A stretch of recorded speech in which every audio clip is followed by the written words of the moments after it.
My name is Salim Mohammed. I'm head curator at the center of the David Rumsey Maps Center, and I want to welcome you all today to first of 4 talks under the auspices of the week-long workshop entitled Under Map Spaces.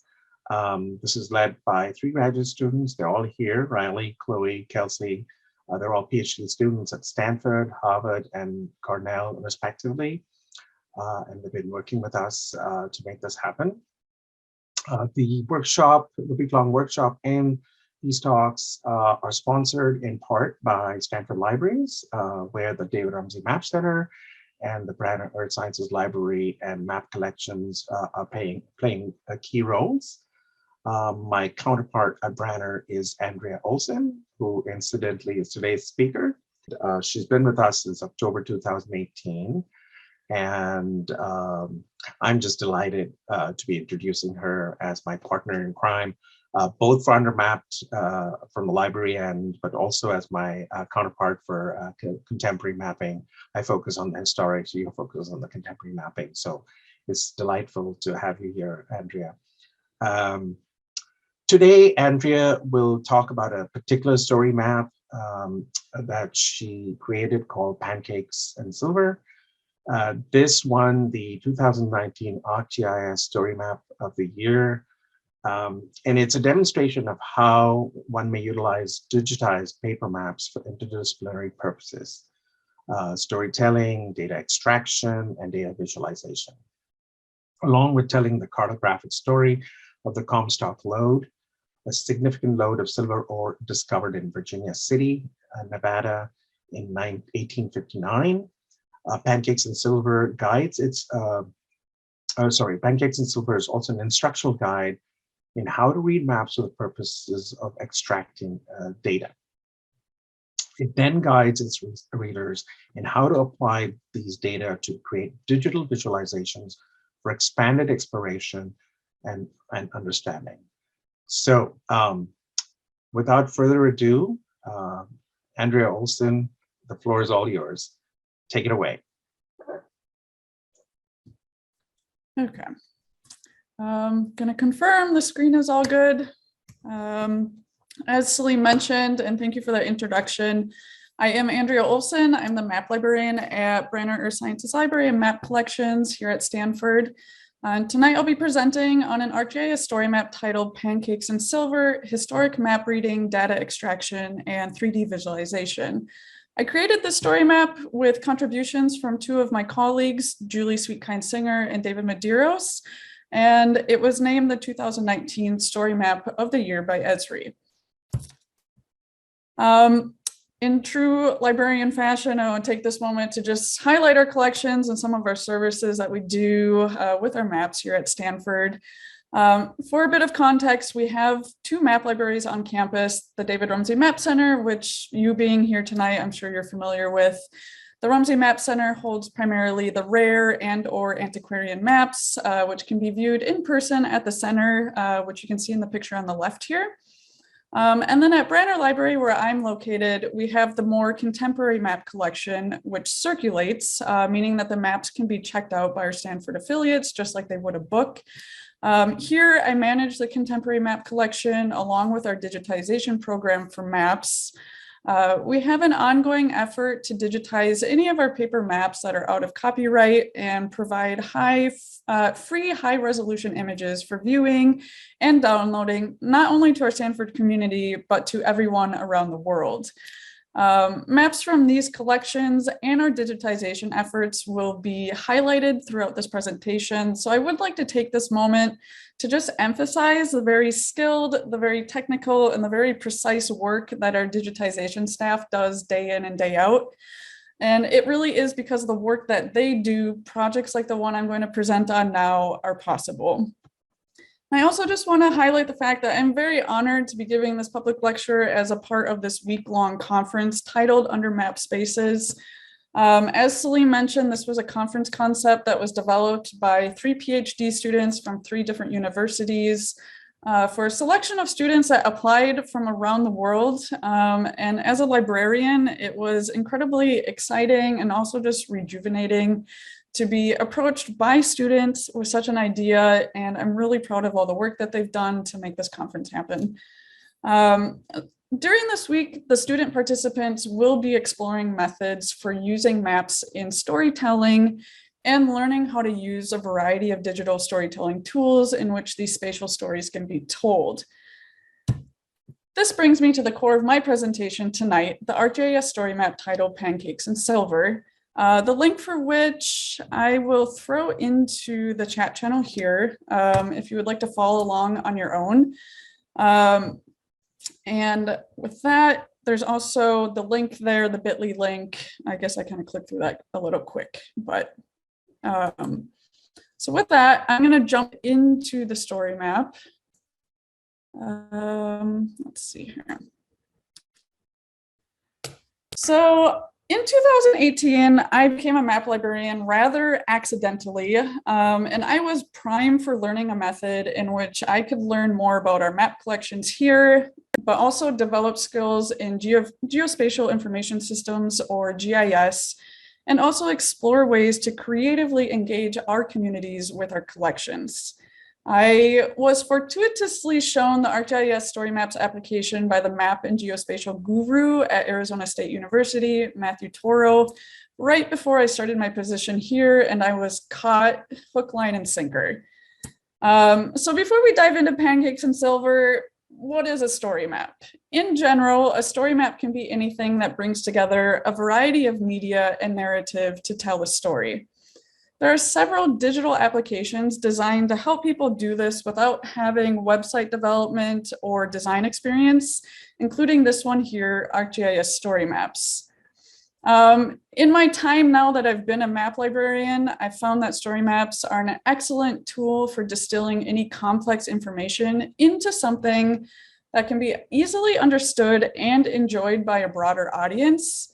And although a story map doesn't need to be about maps or include maps, let's face it, we're biased. Everything should include maps. So with that, let's dive into Pancakes Silver. And very naturally, in here, I'm going to start with the conclusion because I do want to provide you the background to why the story map came to be in the first place. So if you are following along on your own computer, you can scroll down just a bit until you see this navigation bar, which is meant to help you navigate the story more efficiently. And I'm going to jump down to the conclusion section here.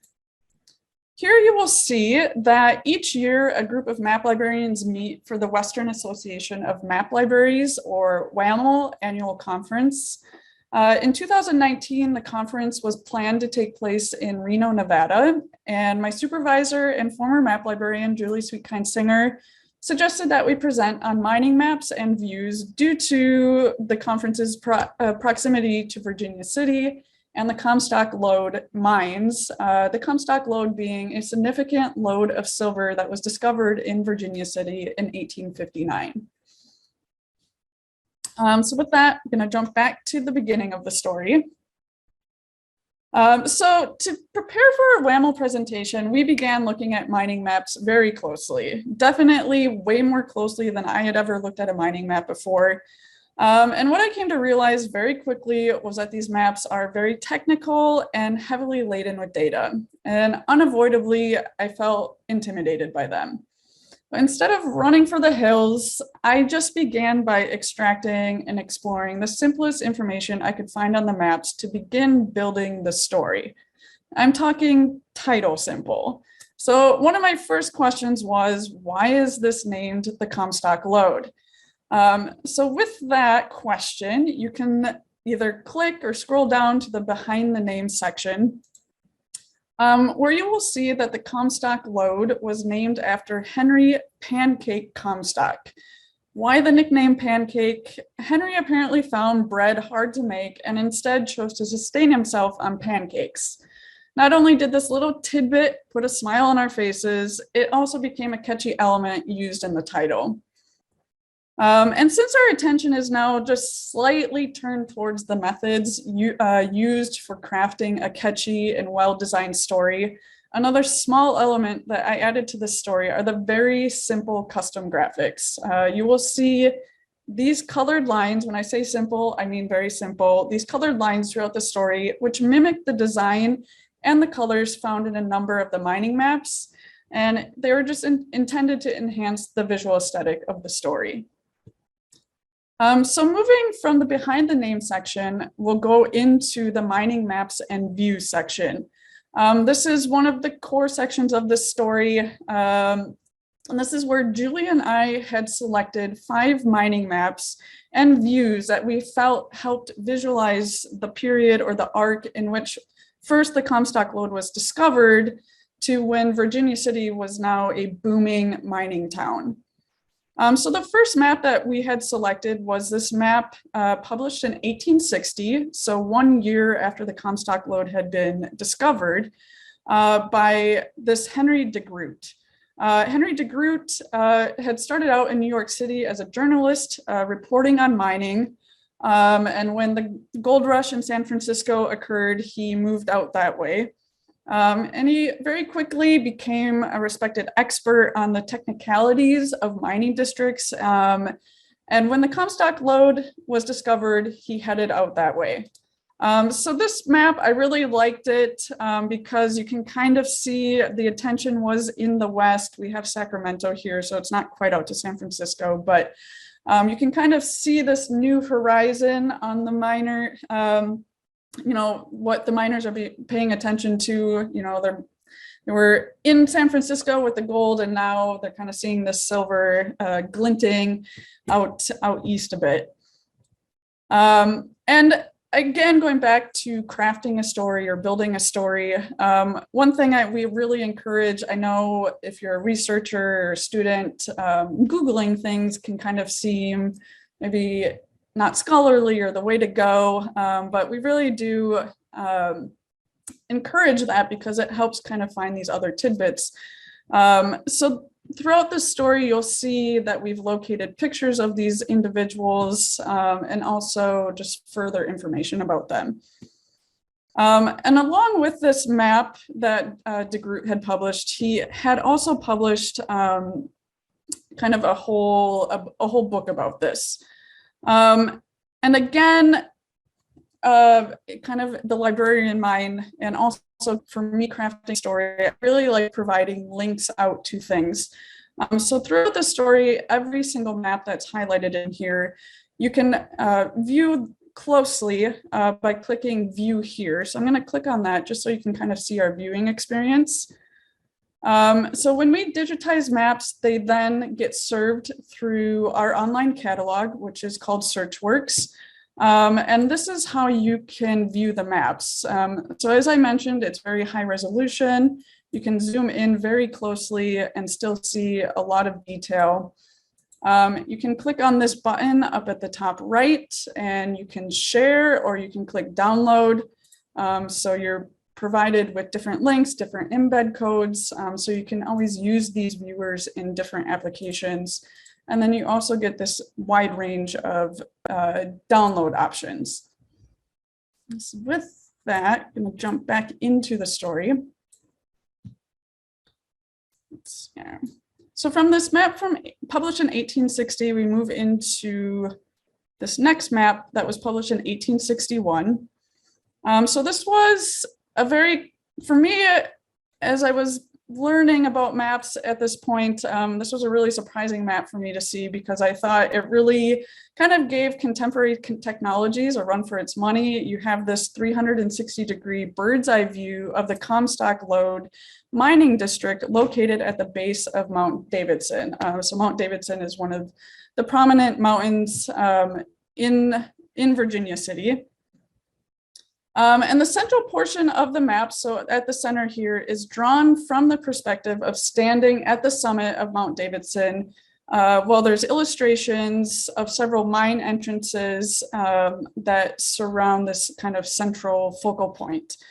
And then there's also text on each side of this center map. And again, highly recommend going into our viewers, and you can scroll in and see exactly what this text says. So just an excerpt of some of the text that's found on this map. We have The principle of these tunnel companies is prospecting on a large scale on shares in the respective claims when struck by transverse tunneling from the foot of the mountain, besides keeping the mines already developed free from water. So that was an excerpt of one of the pieces of information found on the map. And then here's another one. So from the front side of this map, we're going to go to the back side. So this map actually ended up providing us a lot of cool information. So the map itself had been published by an Edward Vischer, but throughout this text right here, he was mentioning a J.J. Cooper, and that J.J. Cooper had been guiding him around Virginia City, showing him the mines, explaining some of the technical information to him, which in all of this text, Edward Vischer didn't really give that much information about J.J. Cooper or what he did. So again, the beauty of the internet, we were able to locate some just additional tidbits of information about J.J. Cooper. One being on the left here, we were able to find a directory listing that includes J.J. Cooper from 1864, which on here, what did it? Believe it was, he's an agent for the Langston Express. And then another thing we were able to find was this check payable to J.J. Cooper from 1874. And additionally, the fact that J.J. Cooper was a proprietor of the Lipper Gap Stables, and he was planning on building 6 cottages of wood on the west portion of his lot. So that was an excerpt from a newspaper listing. And again, these are all linked out in the story. So if you are curious for more information, it's all there. So move into the third map, or this is what we call a view that we chose. This was published in 1864. And at this point, you can see that Virginia City has really become a booming mining town. With all different types of businesses. We were really excited to see that there was a library included. We have jewelers, hardware, clothing stores.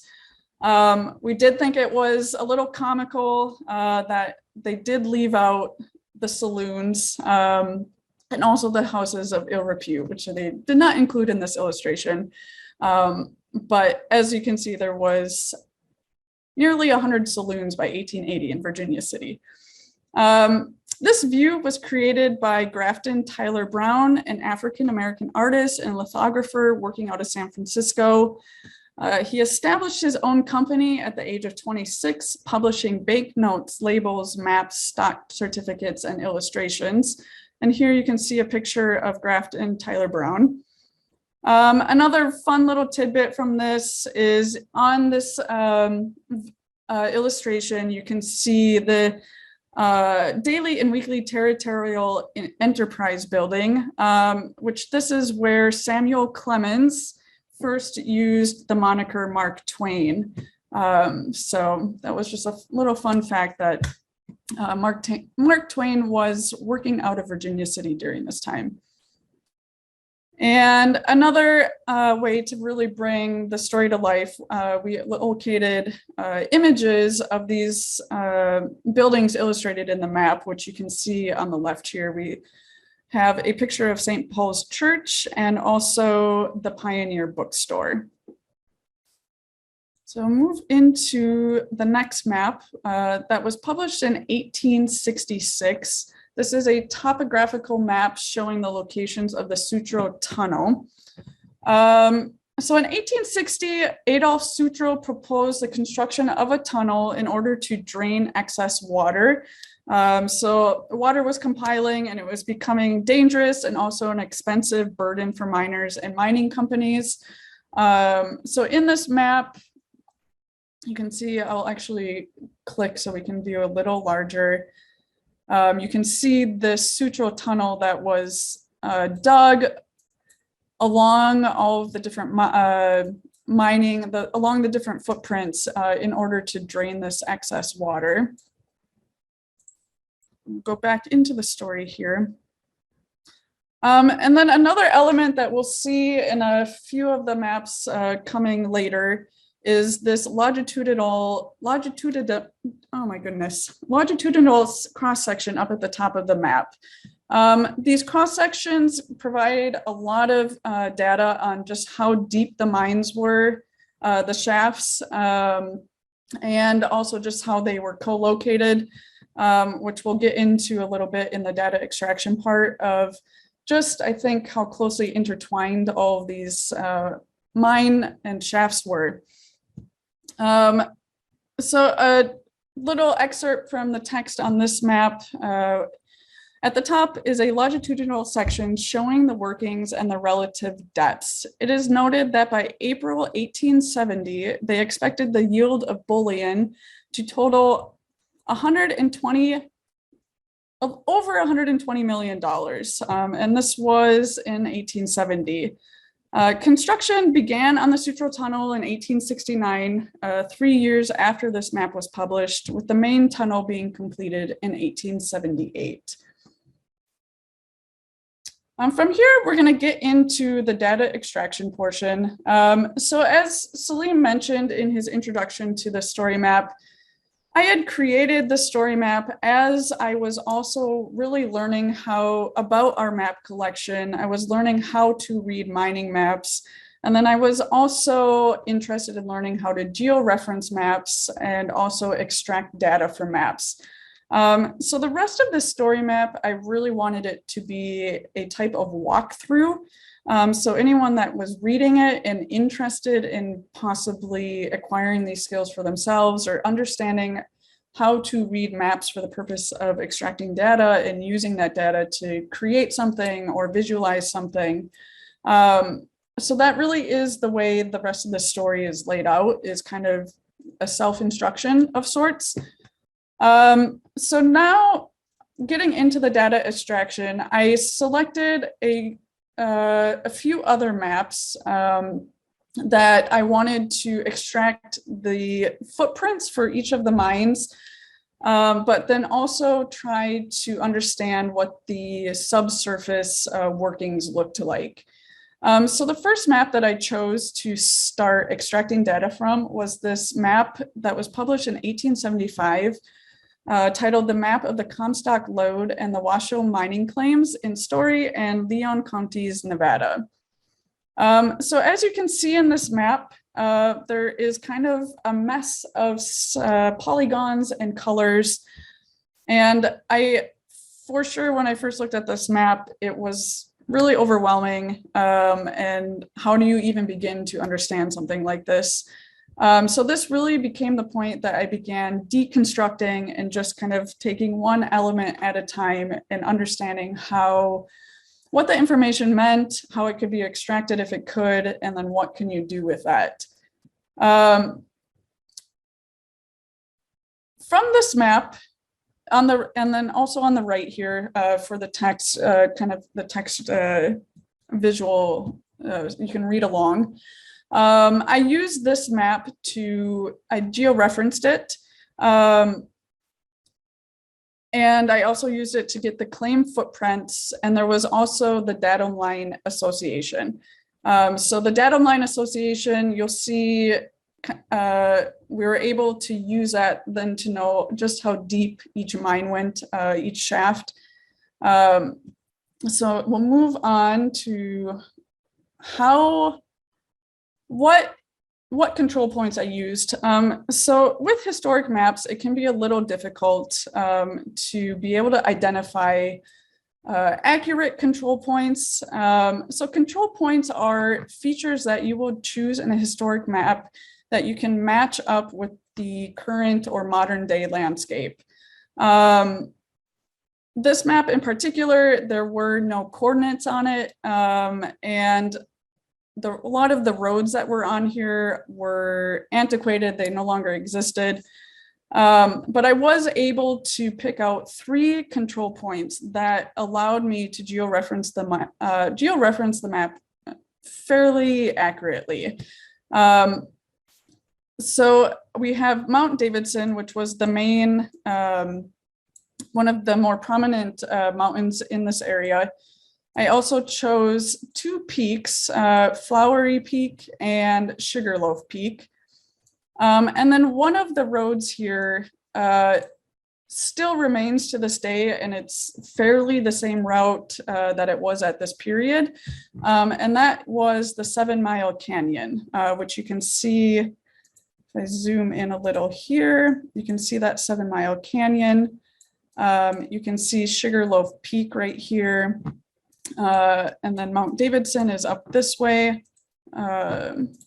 So that gives you an idea of one of the first steps that you need to do when you want to georeference a historic map is finding these control points that you can match up with the current day landscape. I use this using an ArcGIS software called ArcMap. And this is where David Medeiros, he is our geospatial and GIS specialist. He works for the Stanford Geospatial Center, which is located in Branner Library. This is where he came in major. Again, as I mentioned, this was an exercise in which I learned how to georeference maps. So he really helped me through this process. And I added a little, there's further information in here, the fact that you do have to apply a coordinate system in order to, again, georeference the map a little more accurately. So for this one, we used the Nevada State Plane Coordinate System of 1927. That was something that, one that we could find that closely matched this time period. And again, this is all linked out through the story map. So if this is something you want to pursue yourself, you have these links for reference and self-instruction. So from there, I'm going to move into the claim footprints. So after I had georeferenced this map, I could start creating polygons or outlines of each footprint. And they would be geolocated at this point because the map had been georeferenced. So I chose an arbitrary set of claim footprints, just something kind of manageable. As this was practice, it was a project, so just kind of wanted a start and an end place. So I ended up just choosing 12 claims to represent as polygons. So as I mentioned here at the end, with the map georeferenced, it was unnecessary to have the measurement data for these claims. Rather, this became defined when digitizing their footprints as polygons. So that work just entails outlining each square, you create a line, and that data then becomes, you get the measurement there, you get the geolocation for it. So that work is done that way. So then I'm going to move into the depths. So the depths of each mine shaft for each footprint was something that I wanted because one of the end goals was to create the subsurface workings of a mine. So as I mentioned, several of these maps had these longitudinal sections found at the top of the maps. And what these do is provide the depths for each subsurface level of the claim from both the land surface and the datum line. So the datum line, we'll expand on that a little bit, but as you can kind of see, they would measure from two points, one being the surface, but then also this datum line that was created to kind of standardize their measurements. So now I'm going to get into the second map or diagram that I used to use the data that I had gotten from that first map and the data from this additional map that I could combine to get to the end result of a 3D visualization. So this map provides a plan view as if you were standing directly above the mine shaft looking downwards. It provides the necessary footprints and depths for each subsurface level below a claim. So this, again, as I mentioned, we have the links out. So this page is actually an excerpt from an atlas that had all this very technical data for each of these mines, a part of the Comstock load. And as you can see, again, we kind of have this mess of colors. We have all these lines. So each color represented a different depth. So in a mine shaft, you have different depths. So maybe 200 meters, 300 meters, 400 meters. And at each depth, you have miners working at each of those depths. So that is what the color signified. It was each color meant that it was a different level or different depth below the surface.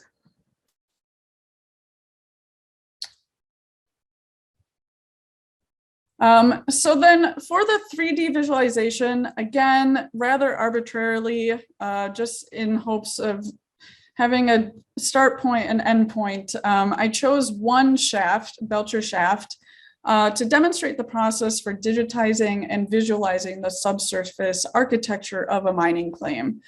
So now that we're looking a little closer, we get a better view. Let's see how far we can zoom in. Perhaps I'll go back so we can zoom in really close and we can see just what this looks like. So as I was mentioning, the different colors, they represent a different level in the mine. So here's a little closer look that each line is labeled by how many meters below the surface this particular level was at. So I'll scroll back to Belcher shaft.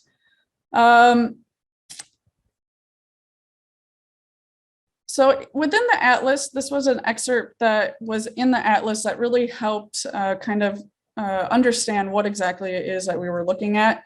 So this text is from the atlas. A separate color is used to indicate each separate 100 feet of depth measured from the datum point down to the 1,500 foot level.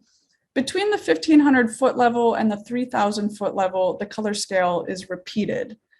And while I was doing this work, I was looking at the maps, I was looking at the atlas. At no point did any of these reveal what the datum line was, what the actual number for the datum line was.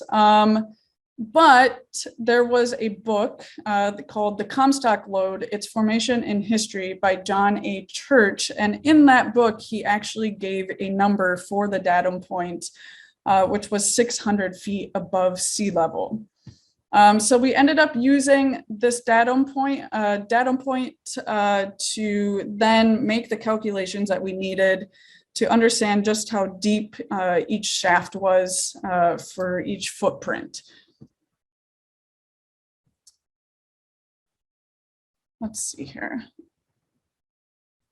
So the map that I showed that I geo-referenced, so that map was geo-referenced, and on that map, it did have the shaft entrances marked. So because the shaft entrances were marked on that first map, and then I also now had this map with the shafts labeled on them, I geo-referenced this map to that first map. By doing that, each tunnel's footprint was again represented as a polygon, which in turn defines the tunnel's measurements, which was not a number explicitly represented on this map. And by doing that, that work kind of automates so you don't have to do some of the math. It is possible to define measurements by using the scale given, 100 feet to 1 inch. But we didn't need to do it that way because we were able to geo-reference this map to the other map. So what was the point of extracting all this, geo-referencing these maps and extracting these data of the subsurface depths, where at what depth each tunnel was? While it was largely just an exercise in me learning how to geo-reference, it was, okay, so if we go through the process of extracting data, what can we do with that data then? So what we were able to do with the data we extracted from these maps was create a 3D visualization. So the 3D visualization had a couple different parts, one being the claim footprints or the above ground view. So we're back to this first map that we looked at that has the claim footprints. So we georeferenced it, then we also applied what is called a digital elevation model, or a DEM. So this brings in the landscape. So you have the elevation. And for the purposes of this being kind of a more visual project, we did exaggerate those elevations just so you could better see the terrain, the landscape, so you can see the peaks and the valleys. So by georeferencing this map and applying this digital elevation model in ArcMap, we were then able to create this interactive map that you can now kind of move around. You can really see the terrain. You have this view from up above. So you can see all these claim footprints. And then you can see the 12 footprints that we chose to extract the data for to create polygons. So again, because this was a visual exercise, we exaggerated the extrusion. So you can, by doing that, you can see the claim footprints kind of popping up above the ground, which obviously they don't do that in real life, but wanted to kind of give that visual experience. And then the cool little fun thing is that you can go beneath the map. And now because we've turned these footprints into polygons, you can see the extent of them below the surface. So this was kind of the first step to creating this 3D visualization from the data extracted from the maps. So then we'll get into the second part of this, which is starting to build the subsurface view. So as I mentioned, you can see that these polygons, we push them below the surface. We're using it. This is where we were using kind of the information we were getting from the longitudinal cross sections of the depths of the shafts. So each of these polygons are extended below the surface, dictated by the measurement that we got from the map. So this is a fairly accurate representation of how deep some mine footprints were versus some were rather shallow. So the second portion was digitizing, creating this visualization, 3D visualization of the tunnel footprints. So as I mentioned, we saw that map that had kind of that colored lines crossing over each other.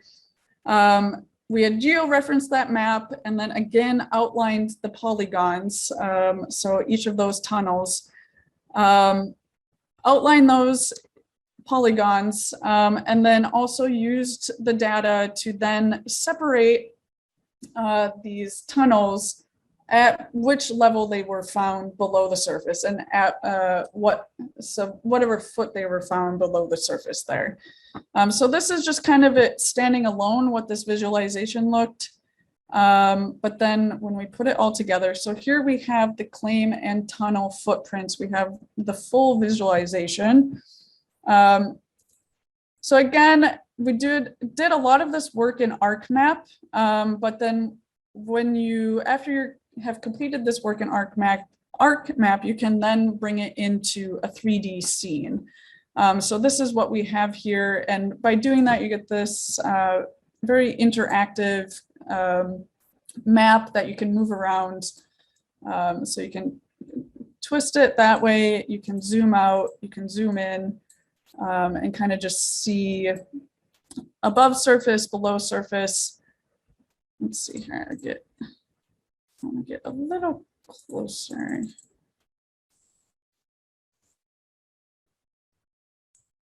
So we can go in, there we go.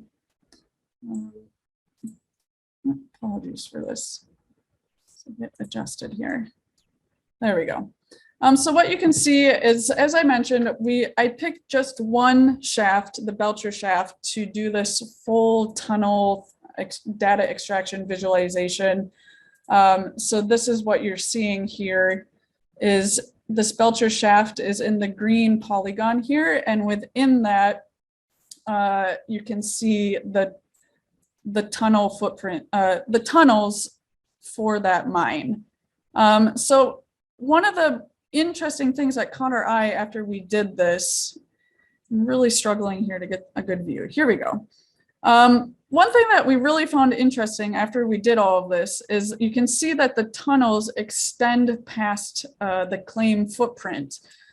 So after doing a little more reading, we found out that that was, one, it's very common that that would happen, and two, that was a source for a lot of mining litigation. A lot of problems came up because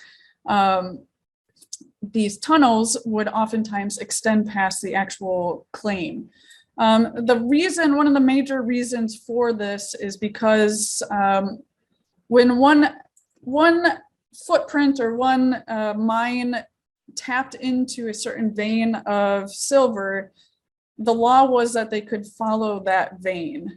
So that is where they started, they would extend past their claim footprint. But as I mentioned, it was often cause for trouble and would land them in court, kind of debating whose vein was whose, and who had kind of rights to it.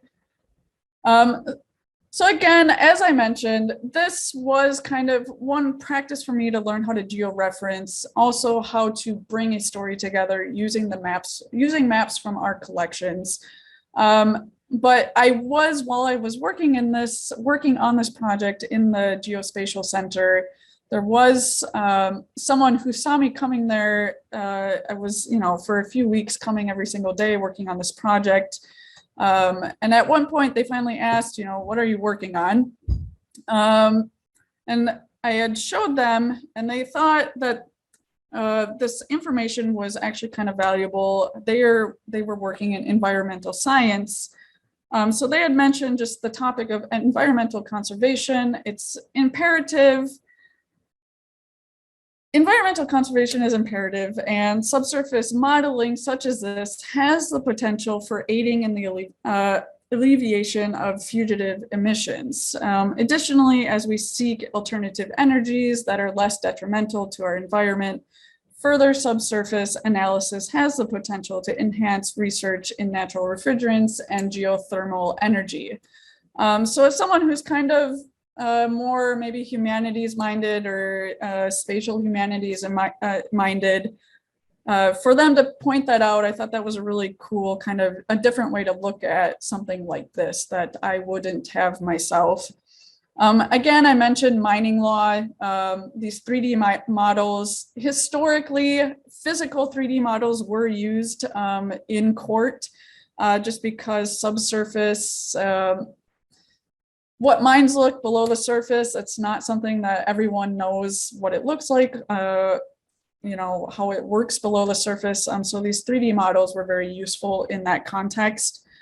And as said, love kind of, I'm geo-humanities minded or spatial humanities minded. And I think one of the main points for me was that historic events are rarely linear, nor are they isolated, and cartographic resources really provide that foundational context for questions and problems. So as seen throughout this story, the concepts of space and place really acted as pivotal points for discovery of elements that humanized and conceptualized what began as just flat pieces of paper. So that really is kind of the conclusion of the story. We touched upon here this conclusion. I guess one little fun thing to end on is, as I mentioned, this was for a conference that took place in Reno, Nevada. After that conference, we went out to Virginia City and we visited a museum called The Way It Was Museum. And in this museum, we saw one of these huge physical 3D models of essentially what I had created for this project. So we'll just scroll through these pictures just because it's cool. We can't deny it. It's really cool. So yeah, there is Julie and myself, really excited about this mining model. So yeah, that is the conclusion. I'm going to open it up for questions. I want to thank everyone for listening and coming to the talk tonight. And also really want to thank David Medeiros and Julie Sweetkind-Singer, as they were both instrumental for this story coming to life. So with that, I'll stop my share and see what's going on. And that was fantastic. That's both the work, which a lot of people are involved, but you just kind of pulled it all together. It was fantastic, and also the topic itself. The idea of modeling and doing it in different ways. So I'm just going to open up the floor for questions for Andrea. I'm moderating them. I see one question that came in earlier. Phil Allen had this question, and he asked, where is the Hearst claim? H-E-A-R-S-T. No idea. Okay. Sorry, Phil. Yeah. Another question by Sarah Moore, and she says, she asks, what sort of expertise is needed to make the polygons and actually perform the modeling on the maps for visualization? So that's a really good question. Ooh, I'm getting feedback. Let's try that. So thanks for asking that, Sarah. As I mentioned, so when I started this project, I had never georeferenced a map before. I didn't have any really, in this sense, practical experience in GIS, or even really reading such technical maps in this context. So this is something one reason I'm really excited about this week is so students can start getting kind of exposed to these skills. I would say that it took me 2 to 3 weeks of working on this for maybe 2 days a week, where I got to the point where I was able to georeference this map and was extracting the data. I was creating attribute tables. David was definitely there to answer any questions that I had as I was going along. But it is very doable. I was totally intimidated by this whole world when I first started, but it's very doable once you get over that kind of initial hump. And I've never considered myself a mathy or science person. So that was another thing that I kind of just shut myself off from this type of stuff, which I would just suggest and recommend. Don't do that to yourself. Just really sit down with it for a week or two. And if you are interested, David has created some self-instruction tutorials on these skills. I've created some self-instruction on story maps, and also just kind of getting your feet wet with creating web maps, because even that is a little intimidating if you've never done it before. So yeah, I would give yourself 2 to 3 weeks, maybe a day or two a week, and just kind of really dig in and see where it takes you. Thank you, Andrea. Next question is from Lynn Ripley, and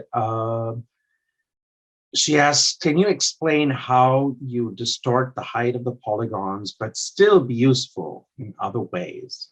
I guess she's asking, if you distort them, how is it still useful? Yeah. Yeah, so this is where David would have the actual real answer to this question. From what I understood, doing projects like this, it is okay to take these visual liberties, because without exaggerating the elevation, without exaggerating those polygons, it's on a computer in this forum, it's not quite it's just not quite there. The visual kind of point that you're trying to make isn't quite there. I don't know, because I don't work with GIS in my day-to-day, I don't know what the other uses, or if you can use something that you've exaggerated for something, because this was kind of visual in nature. It was more of a demonstration versus it being this set in stone accurate depiction of mines. So I would contact someone who works with GIS on the day to day to really get like a concrete kind of professional answer in if you do exaggerate your data, at what point is it crossing a line? So that would be my not very good answer to that. Andrea, that's a great answer, actually. Well, because I'm just thinking about 3D models, the ones that are made with paper mache and things like that, and almost always every single of those models are exaggerated because that's when you see the difference. If they were not exaggerated, you wouldn't be able to see the difference. There'd be so, and then you basically what you've done is you've inverted that and you've used it for the load. And I think it makes total sense for at the scale that it is for human beings to see the difference. It makes total sense. So that's great. Yeah. Couple more questions. This one is from Jim Stauffer, and he asks, how much impact did inaccuracies in the old maps have on your work? So this, again, because this was more of a visual project, a demonstration in how to read maps, what type of information can be found in maps. I wasn't using this to answer any real question or problem. So as I mentioned, that map that I did the first georeferencing from, it was hard to find the control points. So points that I can accurately match up to a modern day landscape. So if there was some way to very accurately georeference that map, had there been coordinates, I'm sure we would find that the georeference job that we did is off. But it wasn't so off that, when you do lay it on the modern day landscape, it matched up close enough where it was like, okay, this works as a visual exercise. But for a project that you're really you need accurate information, or you're trying to answer a very specific question with accurate data, historic maps will give you a run for your money when you try to georeference them, for sure, especially if they don't have coordinates on them, which a lot of early maps don't have coordinates on them. Great. Thanks, Andrea. I'm going to sneak in a few compliments before we go to the next question. Mike says, great project and presentation. Thank you. Another thanks, and then greetings from New York City. This is Anna, I think. Andrea, and thank you so much for your incredible work. It is inspiring in so many ways. I'm especially grateful for your tutorials. Mike Dulett says, great project and presentation. So this is it's all great stuff. So O'Reilly asks, were you going to say something, Andrea? I did want to just call out, I saw that Kelsey shared David's tutorial on georeferencing up there. So I know the participants this week, they got this link, but also just for the general public, if this is something you're interested in, this tutorial is for QGIS, which is an open source platform. So I highly recommend to check out his tutorial if you're interested in learning these skills. We could also, in the recording, have these links out as well. Yeah. And we send out the recording to everybody who registered. So that's another way to get it out there. So Riley asks, what sort of professional training did these early map makers have who took on creating these historical maps? Were they also learning on the job?